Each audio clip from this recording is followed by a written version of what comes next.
Le 26 septembre 2009, à 22h, votre mari, Roman Polanski, parti en Suisse pour recevoir un prix récompensant l'ensemble de son œuvre, vous appelle. Roman Polanski est sous le coup d'un mandat d'arrêt international, lancé par un procureur américain, et on va comprendre pourquoi. La Suisse a décidé de l'arrêter pour une affaire qui ne date pas d'hier. Qui date de 1977, 32 ans avant l'arrestation. Donc, il s'agit d'une affaire de relations sexuelles illicites avec une mineure. Samantha Gailey dira qu'il n'y a eu aucune violence le jour des fameuses séances photos dans une maison à Hollywood. Voilà. Mais qu'elle ne savait pas comment dire non.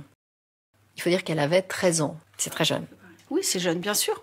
C'est jeune, mais c'était une époque très permissive. Très permissive, et le rapport à l'âge aussi a beaucoup changé. Je dis pas que je trouvais ça bien. On n'est pas obligé d'applaudir à cette époque, mais c'était comme ça. Et se sont-ils coupables? Oui, je pense qu'ils se sentent coupables vis-à-vis de nous. Ouais.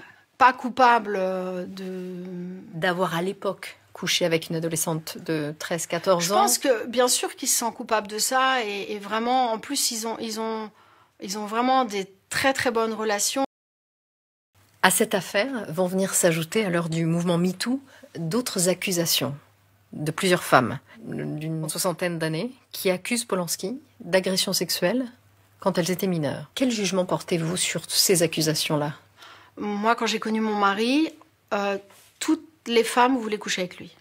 Toutes les jeunes filles voulaient coucher avec lui. Il avait 52 ans, mais il avait l'air d'en avoir 30. Il était un grand metteur en scène, donc il attirait énormément. Et je pense qu'il avait besoin de violer personne.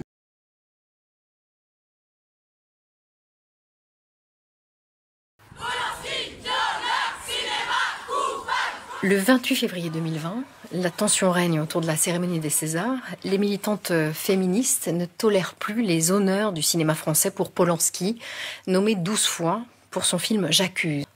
Qu'est-ce que vous voulez que je vous dise? Moi, bien sûr que je comprends pas. C'est un délire, quoi. Alors la cérémonie s'ouvre dans une ambiance extrêmement tendue. Moi, j'ai pas regardé la cérémonie. Quand on lui décerne le César de meilleur réalisateur, les caméras filment l'actrice Adèle Haenel qui sort de la salle, scandalisée. Bravo la pédophilie, bravo! Autrefois ovationné, Roman Polanski est devenu un paria pour satisfaire l'air du temps, dites-vous. Oui, c'est vrai, parce que l'air du temps en ce moment, c'est voilà, tout le monde est accusé, tout le monde. Après, je pense que MeToo, il y a des très bonnes choses dans MeToo, c'est-à-dire que c'est très bien que la parole se libère. Franchement, si on a vécu des viols ou surtout des incestes ou des choses terribles, c'est très très important que les femmes puissent parler et qu'elles soient entendues. Et je suis à fond pour ça. Néanmoins, nous assistons à beaucoup de dérives, à beaucoup d'abus, de mensonges qui décrédibilisent ces victimes et qui ne leur rendent pas service. Donc c'est ça que je trouve très dommage, en fait. Vous auriez pu quitter Roman Polanski, partir à un moment donné? Non. Non, parce que... pourquoi je le quitterais? Pourquoi? J'ai aucune raison de le quitter. Il est un très bon mari, il est un très bon père...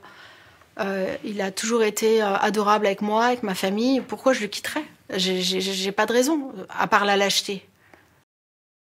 Vous demandez à tout le monde de le laisser en paix? Oui, vraiment qu'on le laisse tranquille, quoi.